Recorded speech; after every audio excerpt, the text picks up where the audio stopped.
What? Yeah, that's the thing. Like, he was the copy. No, what?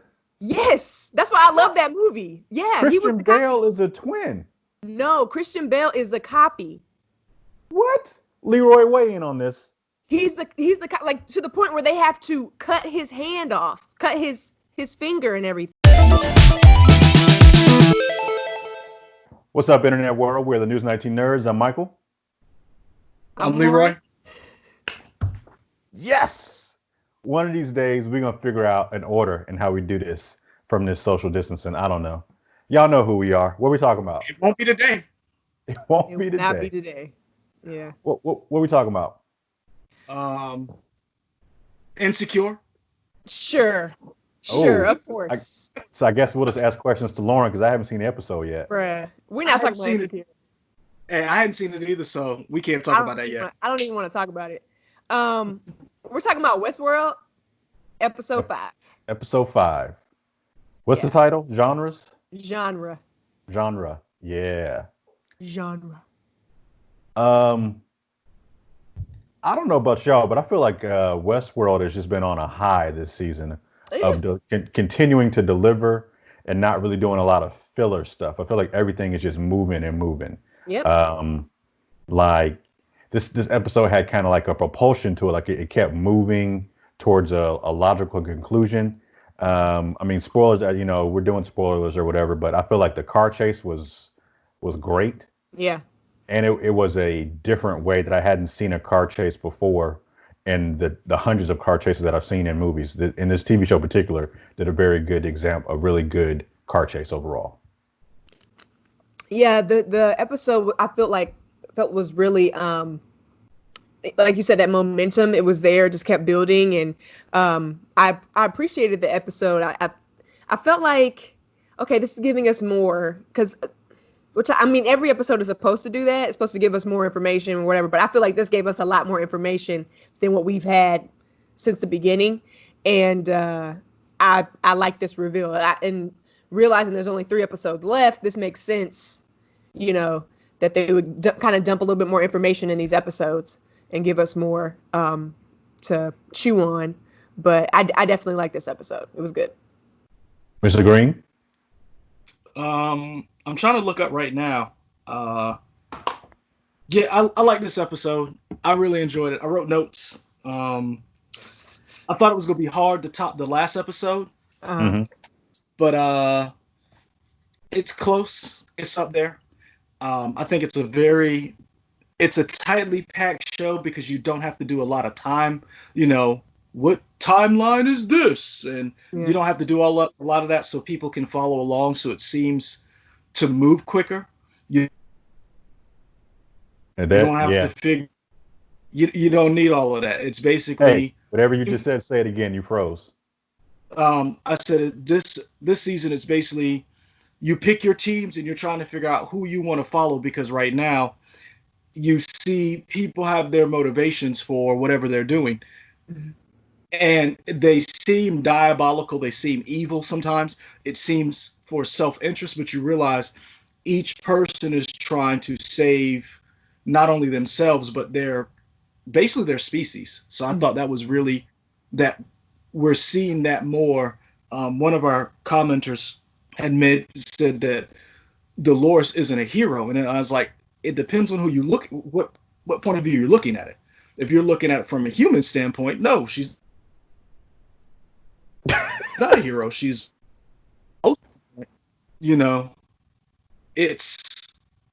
she's your revolutionary. She's your freedom fighter. So I'm enjoying this. What did you guys think of Lena Waithe and Marshawn Lynch coming back?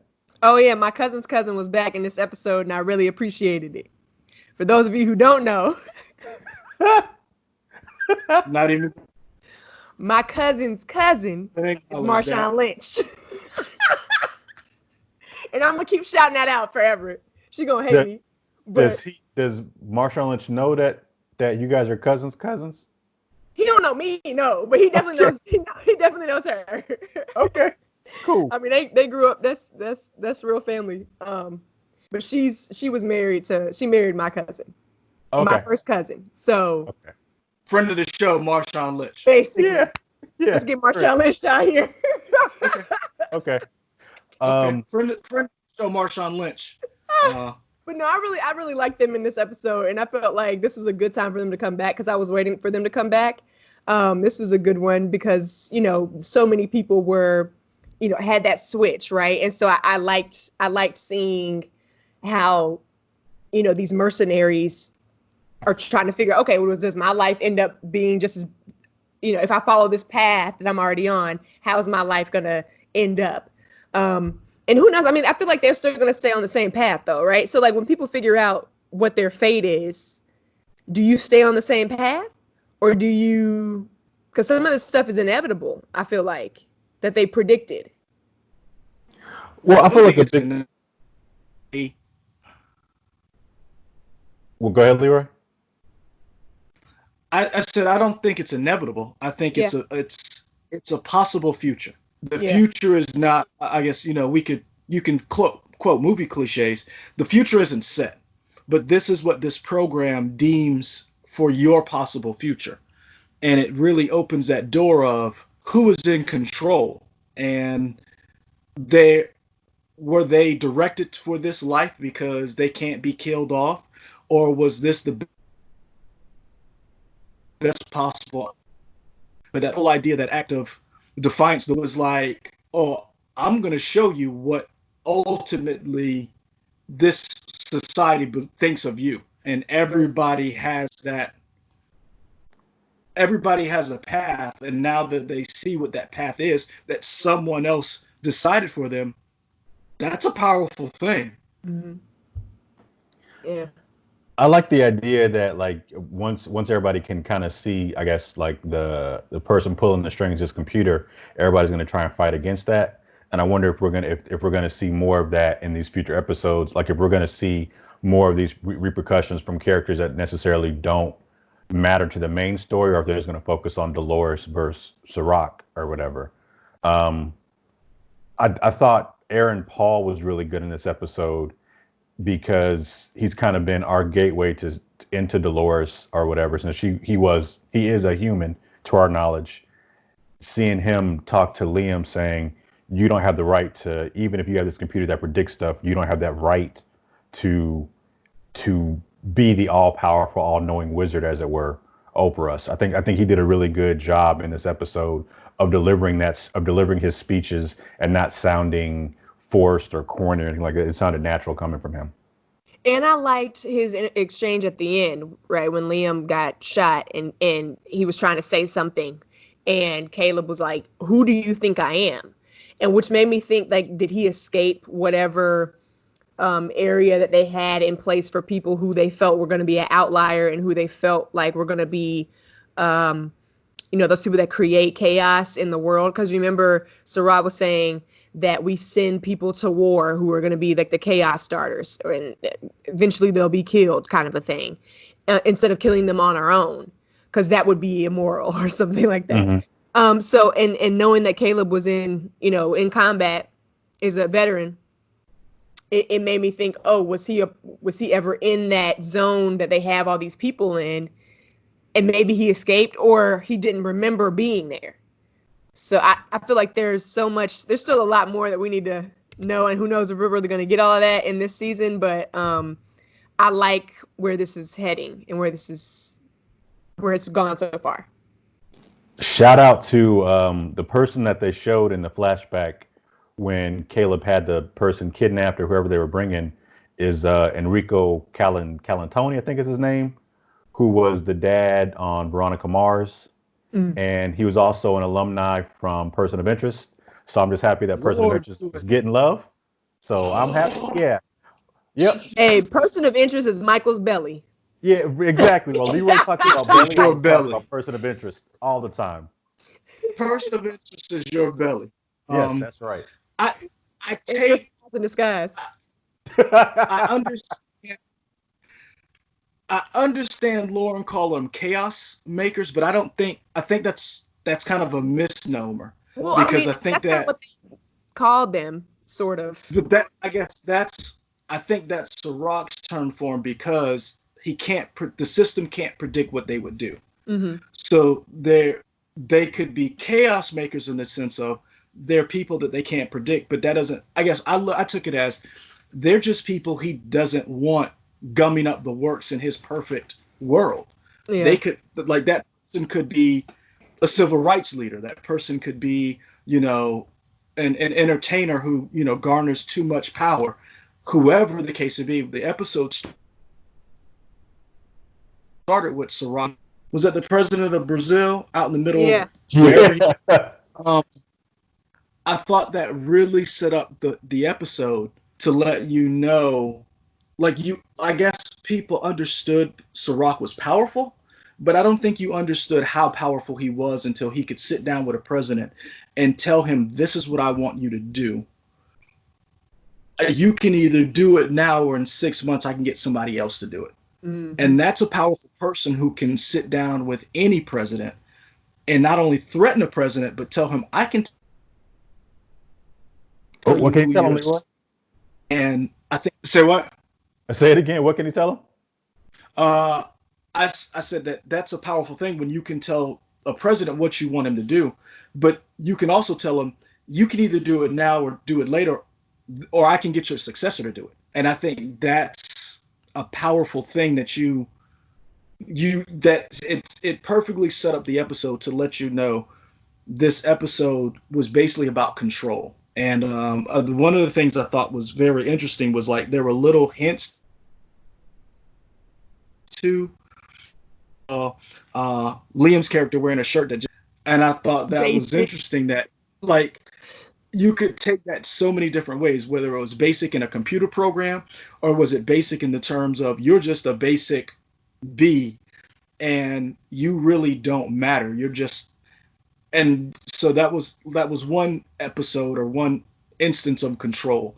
And then you saw Dolores on the train where she was like, I'm going to show everybody. And then you saw there. And I thought that was just very interesting how they paced the episode, kind of like the last episode where you didn't know what Dolores' plan was. You didn't know where she was going. And then you get to this moment where she's like, oh, she's going to disrupt the system just like she did with Delos in Westworld. Mm-hmm. So were y'all sad to see her boy go?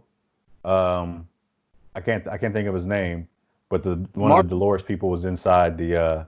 Martin. I feel like she knew that some of her copies were not gonna make it. I mean, she knew they were there for a certain purpose. He fulfilled his purpose, like he said, and so he was like, "I'll take people down on this road. I'll take them down when I go down."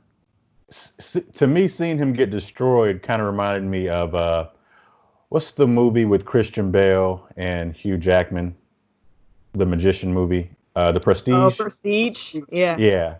When, spoiler alert, his movie's been out a while, but once they get the cloning technology, as it were, and Hugh Jackman's character makes a point. He didn't know if he was going to be the copy or if he was going to be the original person. So it was always that kind of reminded me of that, of killing yourself over and over and knowing whether or not you're the copy or you're the original source. Christian Bale's character. No, Hugh Jackman. Christian Bale was just a twin. No, he wasn't. He was a copy. What? Yeah, that's the thing. Like, he was the copy. No, what? Yes, that's why I love that movie. Yeah, Christian Bale is a twin. No, Christian Bale is the copy. What? Leroy, weigh in on this. He's the like, to the point where they have to cut his hand off, cut his finger and everything to match the other finger that got shot off on the other. I'm not in this fight. He was the copy, because that's the thing. Like, he made, and he had to keep that up in order to keep up his in order to do that trick that he always does. It's like, oh, because there was a part of that movie where it was the older man, the older Asian man who had the fish bowl, and he carried the fish bowl with him at all times, and so he lived his act. Right. Christian Bale lived his act. But he was a twin. He wasn't a twin. What? There's no way he was a twin. What are you talking about? Christian Bale wasn't a twin. Now I gotta Google this. On The Prestige. One of y'all is about to be wrong, and I just want to see y'all face when it happens. This is about to be great. Yeah, I just want to know. Hey, whoever's wrong, make that face the thumbnail. I have no dog in this fight. The commenters always be coming at me for stuff, so I'm not trying to pick a fight with nobody. Lauren, you right or you wrong? I don't know. Now I'm questioning everything. So while Lauren's questioning the nature of her reality, shout out to my man Raymond Jawadi, who's who had a lot of different genres of music that I thought was very interesting. So I thought it was they had Iggy Pop's song "Nightclubbing," and you actually heard it like that.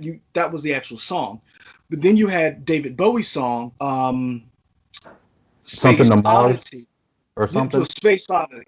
Okay. It's called Space Oddity, but the idea is that you heard the instrumental and the orchestra, the piano version of that, whereas you heard different songs before that are like played with that Westworld music, and then this one you actually heard the words, and then at the end you heard I don't want to mess up this group's name, but Fisher Spooner. And that song Emerge. So if you go back and listen to the lyrics of that song and look at what's going on, same thing with Nightclubbing, because I think it was Lauren who brought up Aaron Paul, how he carried himself through this entire episode. You see the kind of as Aaron Paul's experiencing all these different things. Yep, that's the face I was looking for. What up? You got to cut out that whole part, because I swear I thought that he was the. Yeah. No. How was he not? Because he has a brother. The big thing. Like they had to live there. No, his thing is he couldn't figure it out. Hugh Jackman couldn't figure out what the trick was, and the trick was that he just had a twin brother. But I thought that he would have that he made the clone happen. Like it was a clone. No. Right, because at the end you see all of the water tanks with Hugh Jackman in it. Yes. Dead, because he was like, I don't know who's gonna come out of the tank. You're right. My bad. I don't know what I was thinking. My bad. Like right. What? But still, delete that. Nah, leave it in. Oh. Leave it all in. Tell Lauren, I'm like, Lauren, listen to me. I promise you, there was only 2 Christian Bales, and there are a bunch of Hugh Jackmans. I promise. Yeah. Well, now that I'm remembering the movie, at the end of the movie, you see all these dead Christian Bales in these water tanks, and no, dead Hugh Jackmans. I mean, dead Hugh Jackmans at the end in the water tank. Yes. And they're pulling. Hey, you know how you felt when you trying to explain that to her? That's how I feel at work. Every day. That's how I feel at work trying to explain stuff to people. That's why I ain't jump in this, because I knew good well what was about to happen. I was going to be wrong. I'm not mad. I just feel stupid. I love that movie, and I forgot the whole ending. So it happens. You know what? That's just a good excuse to go back and watch it. Yeah, I'm gonna watch it again this week. Yeah, you got time. But Leroy, what were you talking about? Because I lost my train of thought now. I was talking about the music. How each episode they highlight a song, and that's like kind of builds around it. But I thought Ground Control to Major Tom, like that Space Oddity song was an interesting choice as they're coming up, and you're realizing that the world, they're waking up. I liken this show to like, and maybe that's why people are seeing the simulation. It's like waking up in the Matrix and realizing that you have been plugged in your entire life, and you realize that the system that you have grown up with, that you thought was your friend, was really your master. And I thought that was very, very, the music choice. So shout out to Raymond. I want to say his name is Jawadi. I don't know. What's his last name? It's Raymond Jawadi. Shout out to him. Michael, you What I'm a can what? appreciate his. I said you can appreciate him because not only did he score the Westworld, he's been doing Game of Thrones, but also he did your one of the last games you talked about, Gears of War 5. He did the Okay. music for that. Yeah. So Also, we before we started our recording, me and Lauren were talking about Bocelli and opera music, and we got a little bit mhm. of Wagner in here, Flight of the Valkyries, for Yeah. during the Yep. chase, which was nice. Um, Leroy, as a director, I wanted to get your take on how this was shot in terms of, did you like the idea of this episode being called genre, and during like the course of the car chase, we kind of got those different genre of movie types? I guess I didn't really. I don't want to say I didn't care for the car chase. Like I can appreciate it, but I Hmm. don't. I don't. I don't need it in this show. I like more of the it. I'm not trying to be mean. I know they talked about the car chase, and if you saw the thing at the end, I didn't really about it was how technology is used in the future. You had a drone propelled grenade. Mm. Like I thought, to me, that's cool. Like Yeah, that's what I like. when you actually see how the future, and I've said this before, the whole idea of technology, we're in the infancy of, cell phones, drones, this video conferencing. I think that's interesting, but when you see the culmination of what this technology will be in the future and the imagination that we have of what it can become, that I, as Dolores and Aaron Paul's character Caleb are sitting in this car, and it's like you hear, oh, it's an Amber Alert. That's why we had to pull this car over, and that's when you realize again how much control Sirach has. Like that's how dangerous Sirach is. That Sirach and his people can literally see where you are through a rideshare app, pick you out, figure out that's send people towards you, pull your car over, and that to like the car chase was great, but I didn't really need it. Idea of how powerful this man is was more interesting to me, and his idea of you're not gonna mess up what basically my playground, my sandbox that I built. So to me, I thought that was interesting. I just want Yeah. to know what's next, like, because she kind of blew up his whole vision, right? Everything he's been working on. Dolores came in and was like, whatever, and blew it up. And so now you have people who are woke, Yeah. trying to figure out their lives and how they move forward or whatever. So I wonder what Sarad's going to do um, to get that back, because once you're out of someone's control, it might not be as easy as they think to get you back under control. So this should be Well, interesting. we know where Dolores is going. Yeah. Dolores is going to go get his brother. Mm-hmm. But again, this, and I said this before, and I know a lot of people disagree with me, and I could be wrong, because if you saw the preview for the next episode, you see Maeve and Dolores actually have a conversation. Yeah. And the last time they've had a talk, they agreed to let each other go. You go your way and I won't interfere with you. I'll go my way and you don't interfere with me. But now they're at a crossroads where Maeve is a critical piece of of each person's plan.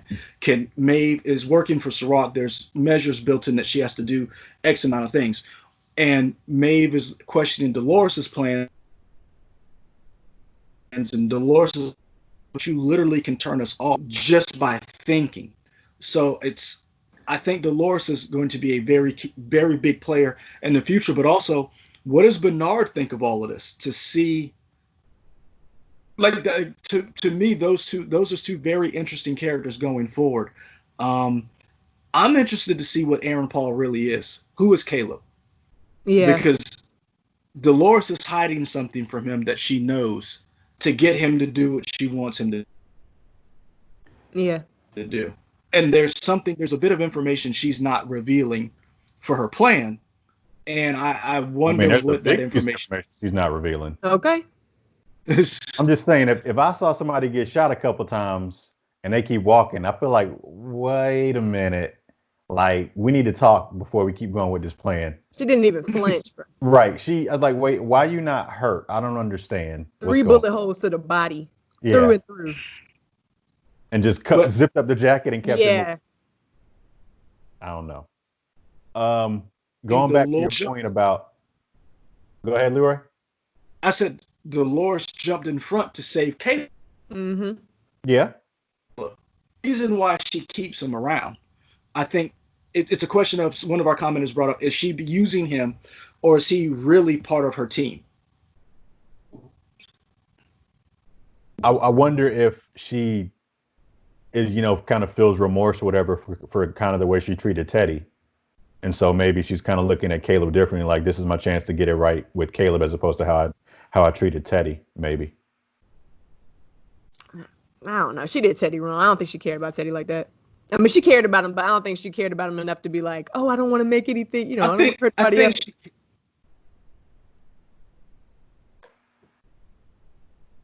What'd you say, Leroy? Who knows? Oh no. Leroy gone now? Gone. Dang. Dropped out. I'm back. There we go. Really? Can't keep me down. That Netflix off behind you. That might be taking away your bandwidth. Yeah, your PlayStation 3 is your PlayStation 3 download and that Netflix in the background. You got too much going on, bro. Don't worry about that. I'm back. Okay, so what were you saying? No, Lauren was saying something. I was just saying I don't think she did Teddy wrong. Well, let me take that back. Look. I think people forget that Dolores and a lot of these hosts aren't that old when it comes to real life and understanding the nature of their reality. It's almost like Michael, we watched Picard and how we talked about Soji's character and the fact that she was a synth and how she's learning the nature of what her reality and who she really is. Dolores and the host are kind of discovering that, whereas people, you wake up knowing and have parents, and the hosts are, I don't want to say they're children, but they're just now understanding what are in terms of and some of it's programming that's built into them, like with Stubbs, but some of them are still coming to terms of the nature of their reality. Mm-hmm. And so it's almost like dealing with a child. The child doesn't realize that every little thing, every impulse that they have probably isn't good to indulge in that. And that's kind of how I see Dolores to a certain extent, where there are times where her first instinct sometimes isn't the right one. Because remember, she was going to destroy the cloud that all the hosts went to. Yeah. And then after a while, she was like, that's probably not a good idea.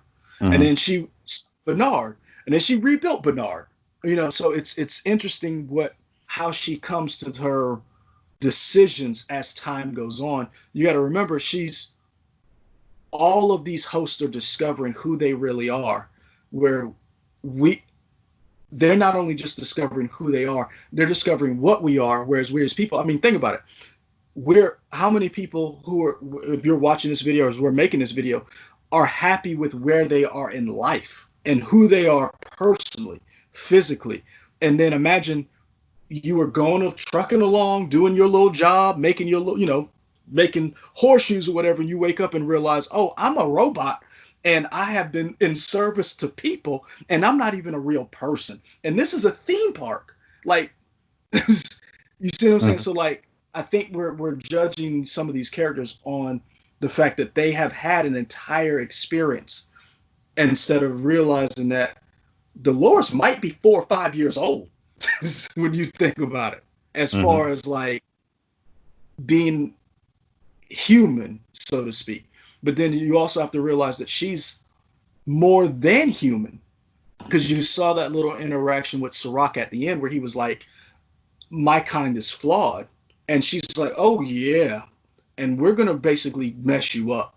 And so I thought that the end was very telling for what's going forward. So can he just appear wherever he wants to appear? Like, does he have to have like?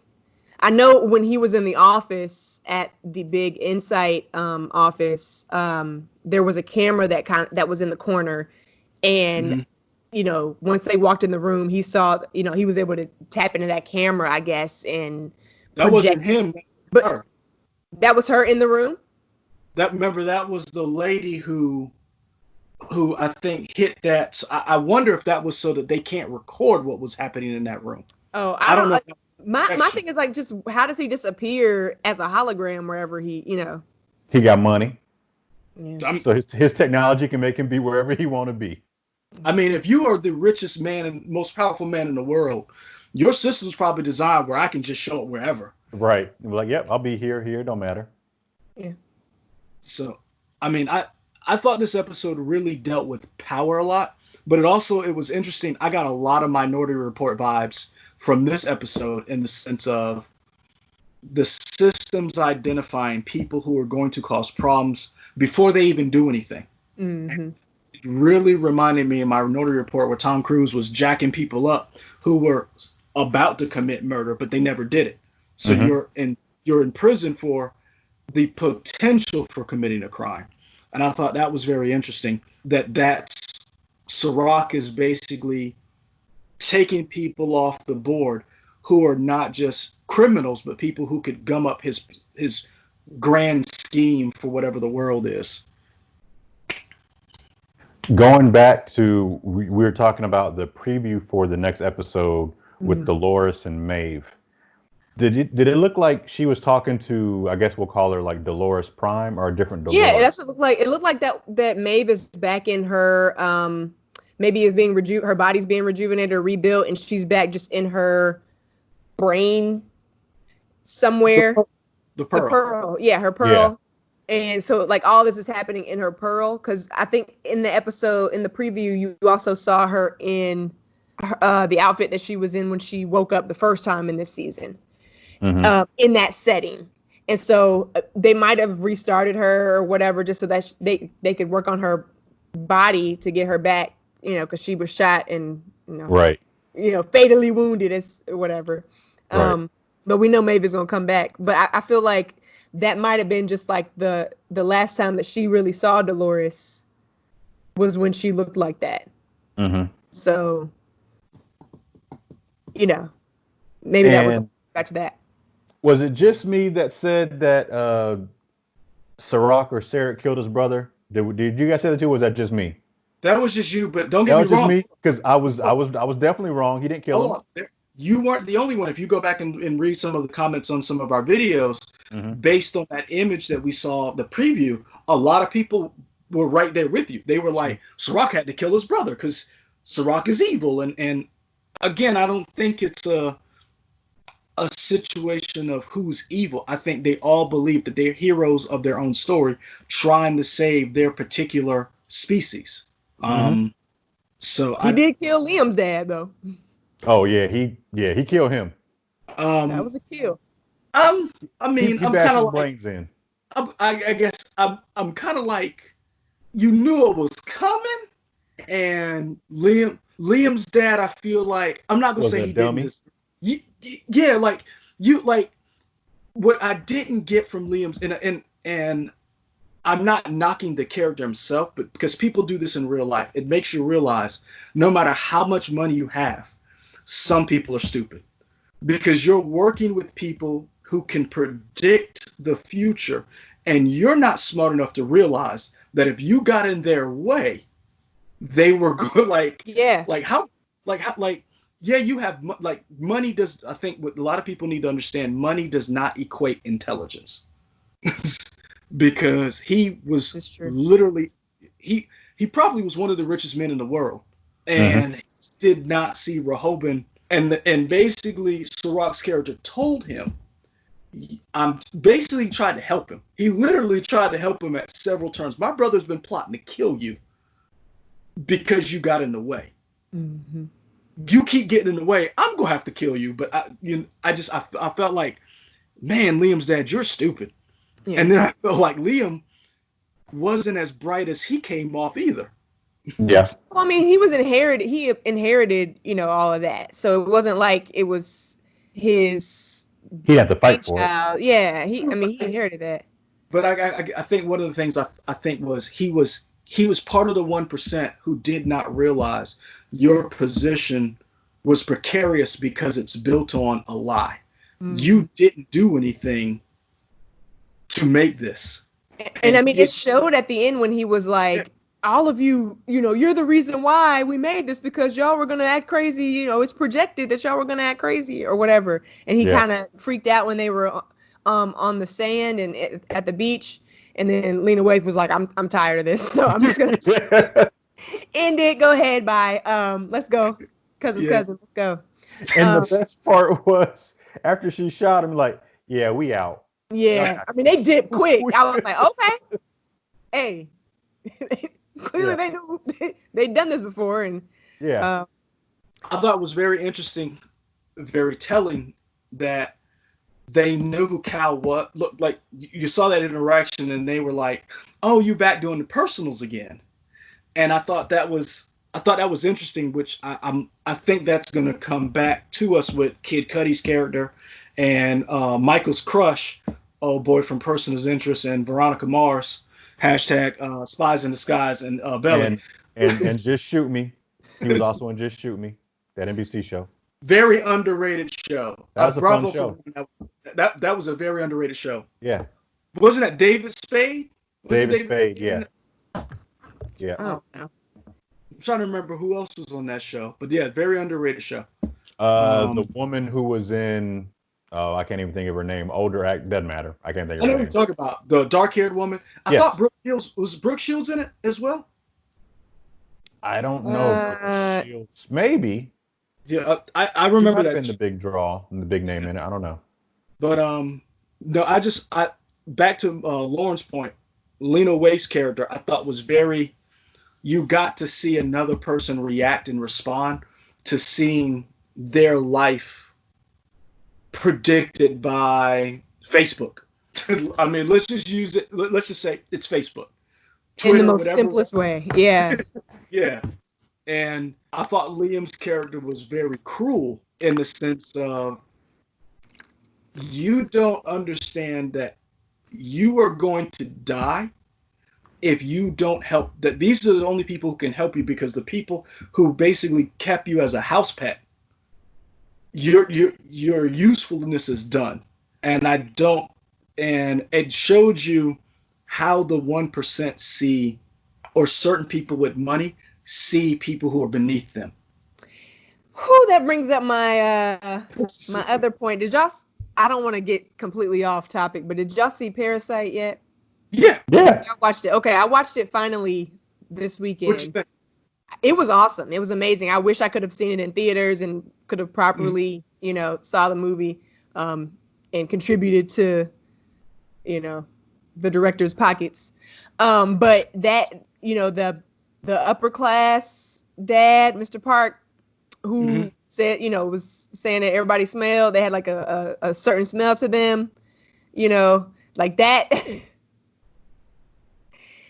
Seeing that, hearing that conversation, and they're in the room. It's for anybody who, I'm sorry if I'm spoiling this for anybody for Parasite, but watch it. But anyways, it just showed again the upper class, lower class disconnect, which we know is there, but it's like you literally don't think about if you're living this certain way, if you're living in a bubble sort of where you don't, you're just living your life as this rich person, you have no clue what little incidents can have a big effect on someone who is living in poverty. And so again, so with Westworld, Liam saying, okay, basically he still sees everybody as pawns in their big scheme and their big plan for the world of, projecting where the world's going to go. And so speaking to these people on the bus, saying that their life means absolutely nothing, I'm surprised he didn't get shot way ahead of that. Because I wish somebody would say that to me. I wouldn't shoot anybody, but I'm just saying we would have a fight at that moment. If you tell me that my life that I've been living, that I've been working hard, that I've been, putting in my effort, all my mental abilities to certain things, and then to tell me that it means absolutely nothing because in the end you're going to be this, or you're going to be worthless, or you're not going to really add to the world, I would be pissed. I mean, and I said, well, I'm going to get my 15 minutes of fame today by whooping your tail. I mean, Lauren brings up a good point. As Dolores is, and again, there's a quote, I don't know who said it, but we've heard it before. One man's terrorist is another man's freedom fighter. Dolores to Sirach and all the people who are in power, who are running Rehoboam, and she's a terrorist. Mm-hmm. She is a little terrorist who's there to gum up the works. If you're somebody like Lena Waithe's character or Marshawn Lynch's character who are grinding, now granted, they're criminals.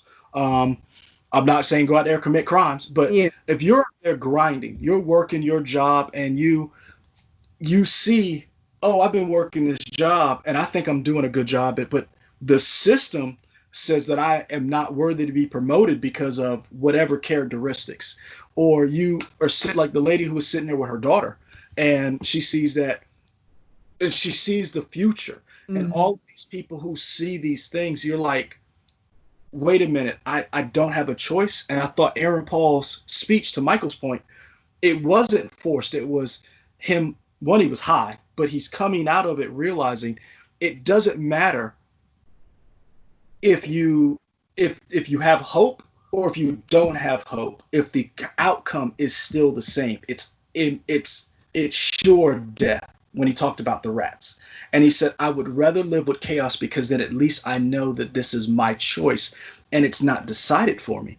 And I thought that whole scene was just, I don't want to use the word beautiful because it was beautiful, but it was very painful. And it makes you wonder if that is where, as a society, and not to, but is that where we're headed? Because you saw from Liam's point, he lived a life of luxury, where to the point where he was able to go to a party and could pick out a person and be like, yeah, let me get that one, swipe right.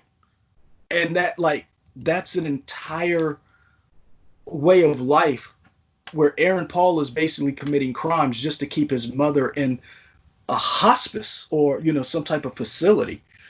There is that disconnect.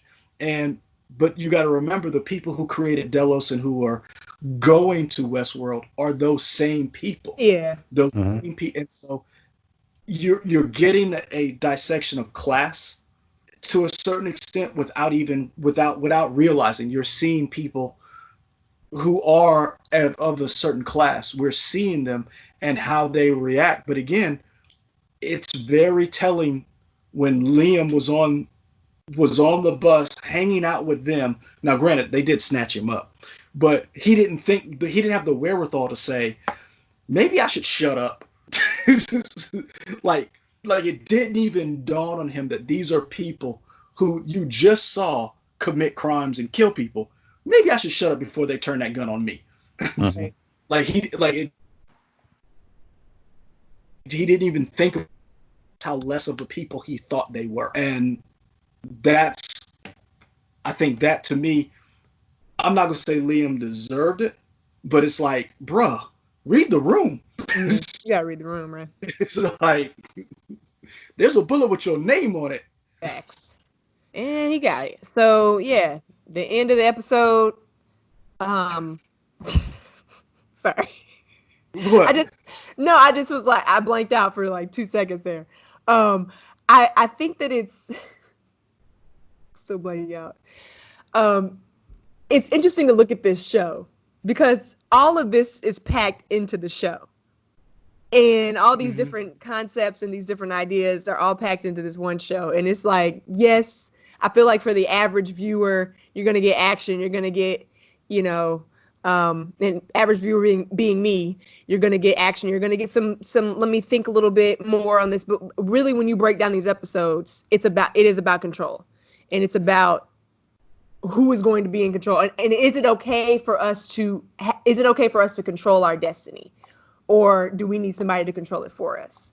And I always think about like ignorance being bliss. in some of these situations where, especially in this episode where you saw people freak out once they saw their future. If they never knew that, I think they'd be fine. I don't, but then again, you also had that system that was controlling whether or not they would be able to move to a certain, get a person, a new position or get a job, or, it did control that kind of aspect. I wish it didn't, but there's one thing to know the future, but it's another thing to change it. And I don't like the fact that this, what's it called? Rehoboam? Insight is allowing, allows it to change the future too, or to kind of maneuver you through your life. I wish that they would be able to do that on their own. And I feel like I'm rambling right now at this point, stream of consciousness, but just saying that to say sometimes ignorance is bliss. Sure. Yeah. But I mean, we all want to know what our future is, or kind of. I don't. I wouldn't say we all want to know what our future is. We all want to know if we're going to make it out of a situation that we're in, right? Say you're in a situation where you don't have no money, where you're furloughed right now. You want to know when will we be able to get out of this situation of quarantine life and coronavirus? I would ask Rehoboam that. And then I'd be able to make some plans, trips and things. Mm-hmm.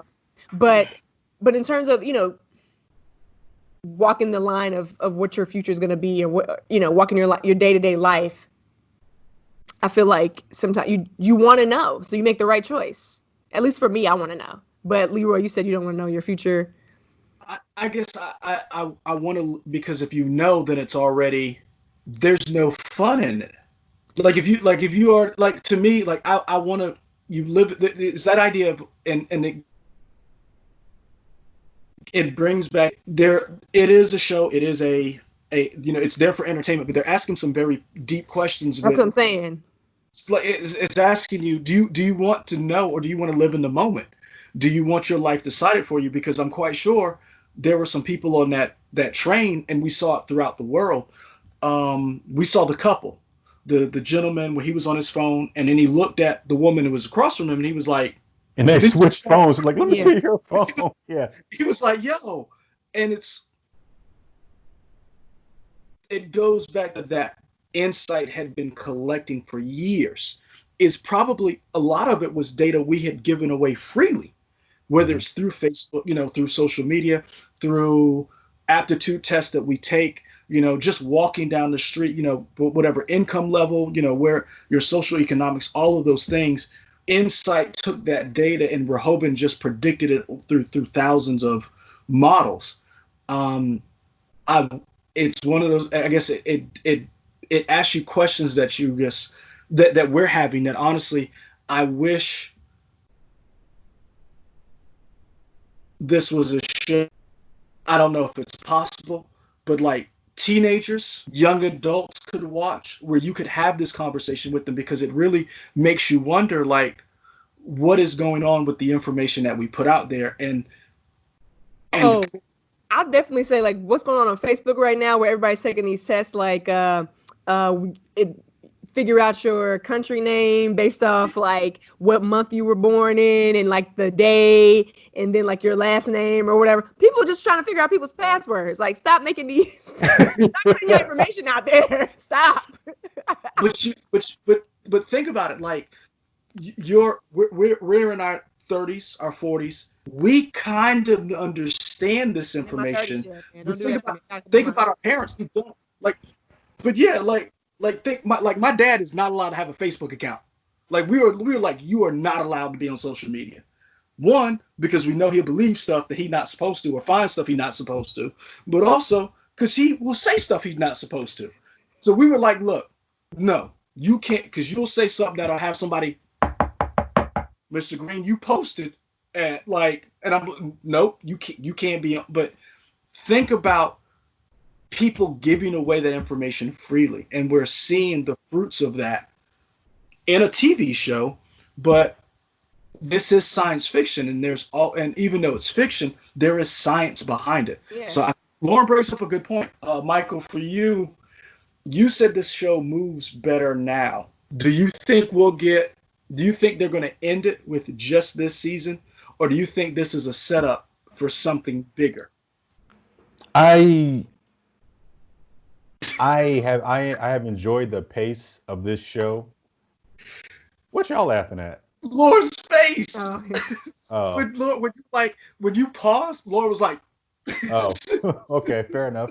I've enjoyed the pace of this season, and if they could continue this type of pace, I would definitely be on board for another season, like a season 4 or whatever. And I feel like Lisa Joy and Jonathan Nolan probably have more stories to tell.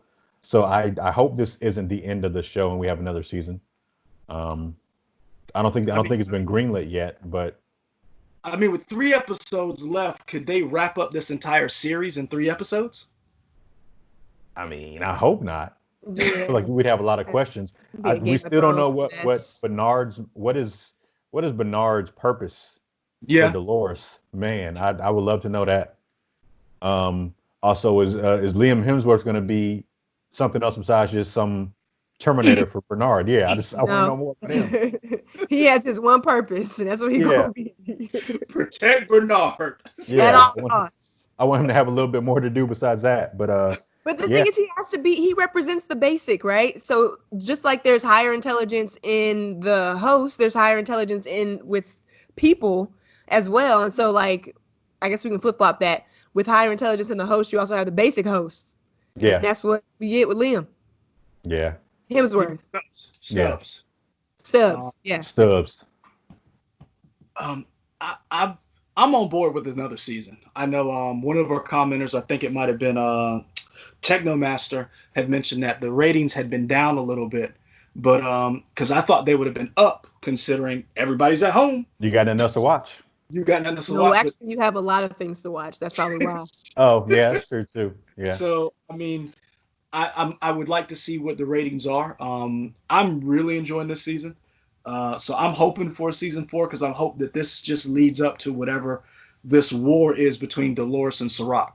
They're now at everybody's gathering their players, and season 4 is like the final season where it's like, do the hosts get to take over the world and humans are subservient, or do the humans take over and get their, gain their rightful place, and the hosts going back to being hosts? Or does this end up being the prequel to Blade Runner? I don't know. There's no going back. And I just realized we didn't get any Charlotte Hale this episode. We didn't. Nope. Yeah, I was like, oh yeah, man. You didn't get There's a story. Yeah, Nope. no Maeve. No Maeve, no Charlotte Hale, no Man in Black, as he's in the loony bin right now. Yeah. Bless him. Yeah. So I think that wraps it up. Yeah, we talked entirely too long. Yeah. I don't think so. I mean, this is I don't think so. I think this show we could go on for a lot longer because, as Lauren pointed out, there's so many different things this show brings up that we hadn't even touched. We hadn't even touched the fact that Bernard is basically, if you look at it, Charles Xavier, where Dolores is Magneto. Mm-hmm. She's like, I mean, we didn't even go into that. We didn't go into, what's going on in Cloud Atlas where all the other hosts are. So there's so many different topics we can go into. But for another episode, perhaps. Yep. I got another episode. Hey, Mike. If y'all better keep all that prestige stuff in too. No, delete that. Delete all that, Peggy. Man. So for more of this foolishness, as always, y'all can always like, comment, subscribe here, and find us on YouTube as well as Instagram, Twitter, Facebook, WOTX.com, and we out.